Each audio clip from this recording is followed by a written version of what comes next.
দাদু দাদু, আজ সবাই ওম নমঃ শিবায় বলছে কেন? মা বলল আজ নাকি শিবরাত্রি। হ্যাঁ রে, আজ সেই রাত যেদিন ভগবান শিব মানুষের ভক্তি পরীক্ষা করেছিলেন। পরীক্ষা? শিব ঠাকুর কি পরীক্ষা নেন নাকি দাদু? শোন তবে, আজ তোদের একটা শিকারীর গল্প বলি। বহু বছর আগে লুব্ধক নামে এক বেদ ছিল। সে ছিল খুব গরিব। সে প্রতিদিন সকাল বেলায় উঠে জঙ্গলে শিকার করতে যেত। দিনের শেষে যা শিকার করত তা দিয়ে সে জীবিকা নির্বাহ করত। এমনি করেই তার দিন চলত। প্রতিদিনের মতো একদিন সে বেরোলো শিকার করতে। সে সারাদিন জঙ্গলে ঘুরে বেড়ালো, কিন্তু একটা শিকারও দেখতে পেল না। সারাদিন ঘুরলাম, একটাও শিকার পেলাম না। কোনো শিকার না পেলে আমার সংসার চলবে কি করে? দিন শেষে সারাদিনের ক্লান্তি তাকে নিদ্রায় কাজ করে ফেলছিল। তাই সে একটা বড় গাছের তলায় বসে বিশ্রাম নিচ্ছিল। এদিকে সন্ধ্যাও নেমে আসছিল, বাড়ি ফেরার সময়ও হয়ে আসছিল।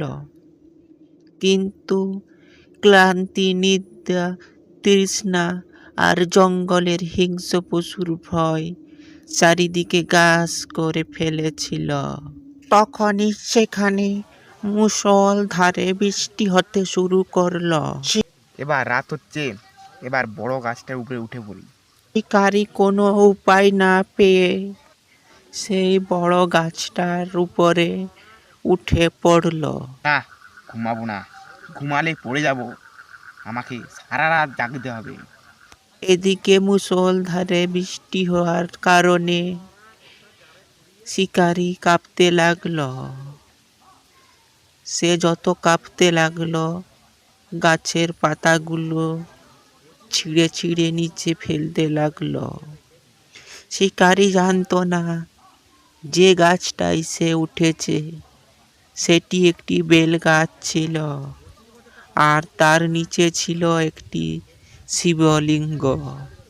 তার ছিঁড়ে ফেলা বেল পাতাগুলো সরাসরি সেই শিবলিঙ্গের উপরই পড়ছিল। মহাদেব, কে আপনাকে এত সুন্দর বেলপাতা দিচ্ছে? সে ভক্ত। সে কিন্তু নিজেও জানে না সে কত বড় ভক্ত। না জেনেও ভক্ত? সত্যিকারের ভক্তি মন থেকে হয়, যেটা বেদ করেছে।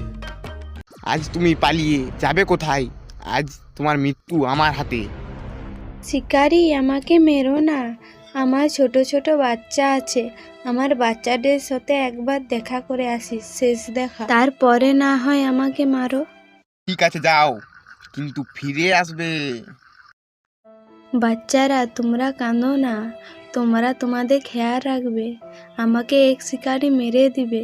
তোমরা ভালো থাকো, কাঁদো না। না না মা, তোমাকে আমরা ছেড়ে দেব না, আমরাও তোমার সাথে যাব।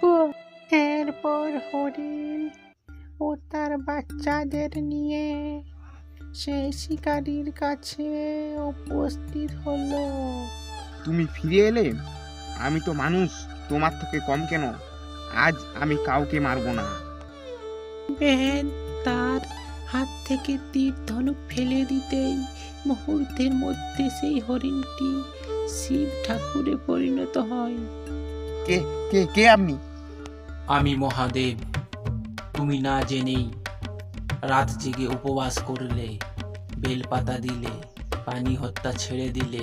আজ থেকে তোমার সব পাপ মোচন হলো। আমি তো কিছুই জানতাম না। ভক্তি জানার বিষয় নয় বৎস, ভক্তি হলো হৃদয়ের বিষয়। তারপর থেকে সেই বেদ শিকার করা ছেড়ে দেয়, হয়ে ওঠে শিব ভক্ত, একজন সৎ মানুষ। সে অজান্তেই শিবরাত্রির ব্রত পালন করে মহাপুণ্য অর্জন করেছিল। সেই থেকে আজও মানুষজন শিবরাত্রির ব্রত পালন করে আসছে। মনে রেখো, শিবরাত্রি মানেই পূর্ণ অর্জন নয়। শিবরাত্রি হলো সেই বেদের মতো হিংসা, লোভ, লালসা ত্যাগ করে মোক্ষ অর্জন করা।